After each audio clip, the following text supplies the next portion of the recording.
All right, welcome to the channel. Thanks for tuning in.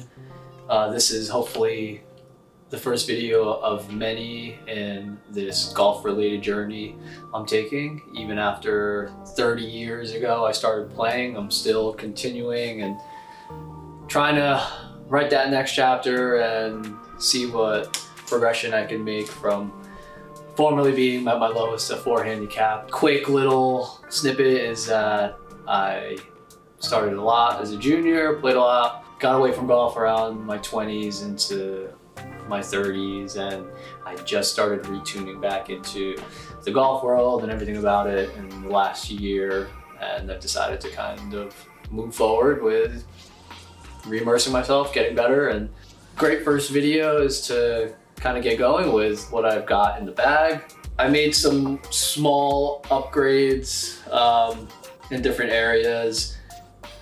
What I had before was super old. I had a bag that I had for about 20 years, but anything that I knew was like I picked up in the last year, new or used, but we'll go through it. Start with the bag itself. This is the Jones original stand bag.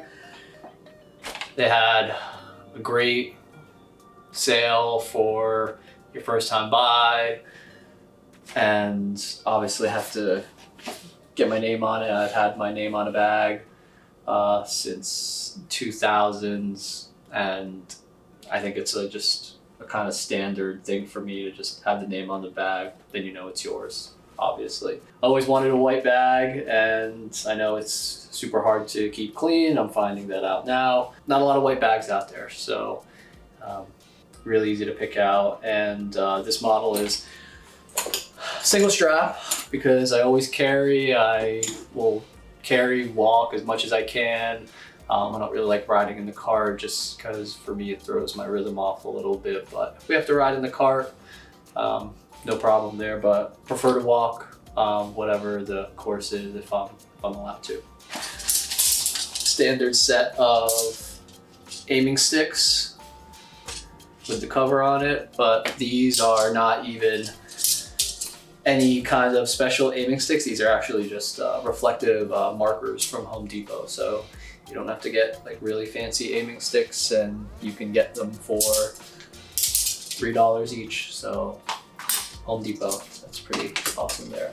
We'll start with the top of the bag since that is where we are right now. So the driver, and this is a new addition in the last year.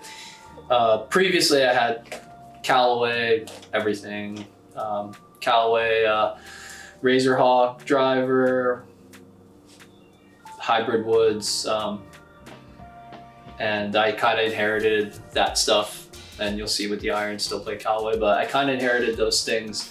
But I started to just kind of see the new clubs that have been out in the last couple years, and this one I picked up used. It's a TaylorMade Stealth 1. Not the Plus, just the original Stealth. Fujikura Ventus Shaft 5S. I don't swing relatively fast, so I found this is a nice shaft that works for me. I've swung Fujikura shafts in the past before, and I've had really nice success with them. I have it set standard 9 degrees. Haven't toyed with much of the customization yet, but as I continue to work on the game, and hopefully I can like kind of dial those things in. But yeah, the Ventus red shaft for TaylorMade, stock TaylorMade lambkin and grip, so which is what I like, so that works out nice. And the Random Golf Club head cover. Fairway wood. This is the TaylorMade Stealth 3-wood high loft, so 16.5 degrees, not 15 degrees.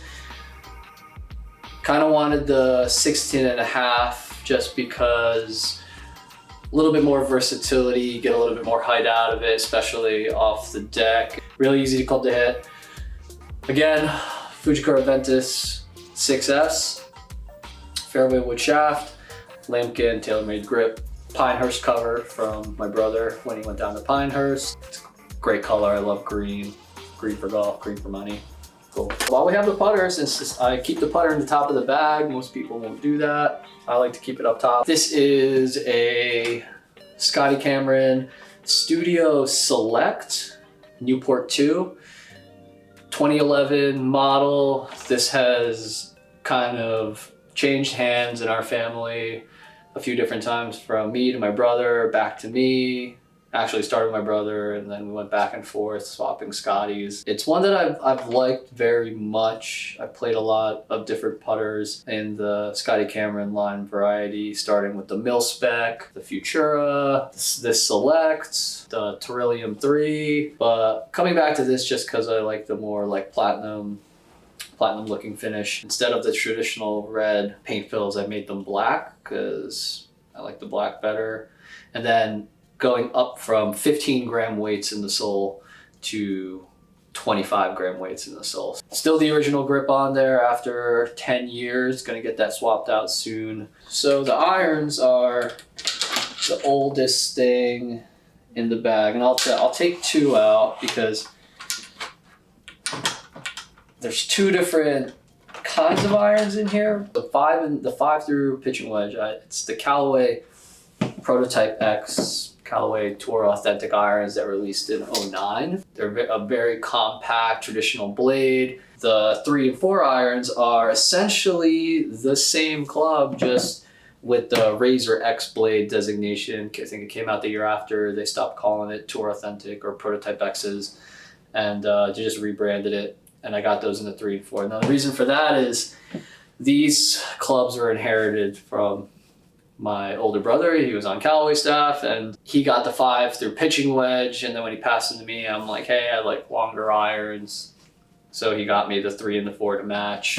I've got them lead taped up. They were all originally D2 weight, and I've got the strips on there to bring them up to D4. And in the 5 through pitching wedge, it's the rifle shafts 5.5 flighted.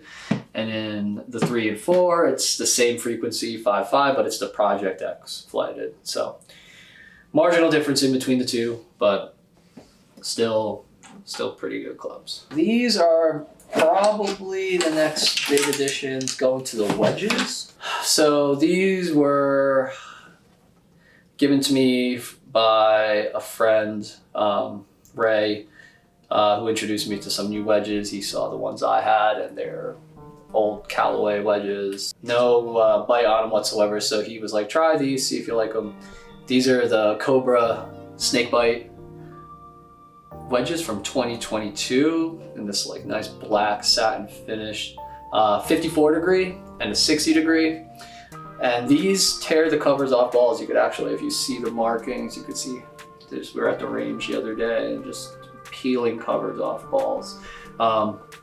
54 degree has 10 degrees of bounce and a more versatile kind of grind on the sole, so you can kind of lay it open still, and don't have to worry about like the back edge here hitting because it's notched in, which is super nice. So I like that spread 54 to 60 just because I could just lay this open a little bit more and not worrying about it kind of hitting. And then with the 60, it has a more classic grind on the back because I'm not laying this open as much. I'm just kind of hitting it as is.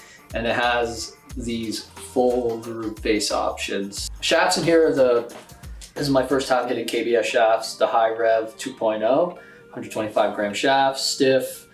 And I really like these KBS shafts, like especially in the wedges, and it got me thinking about maybe down the line, if there's another upgrade involved with the irons, maybe we're switching to some KBS shafts. All in all, that's the full bag, and kind of looking forward to switching some stuff up here, I think, and see what happens. And if there's anything new that I get in the bag, I didn't go over balls or any accessories or things like that. I kind of just play whatever I can get my hands on as far as balls and stuff. I'm not too picky, but if there's something that does cross my line that I really enjoy, then I'll get that on the channel and kind of share that with you. But this is the bag, and here's what we're working with going into 2024, and yeah, we'll see how much of this stays as is, and at the end of the year we'll do another one and see where we are in terms of what we've got in the equipment. So if you enjoyed a little bit of what I'm doing and want to kind of tune in and stay updated with how stuff's going to go along, I'll try to cover a lot of different things that involve my journey to getting back to becoming a better player. Thanks a lot, and yeah, hit the subscribe button if you're interested in tuning in.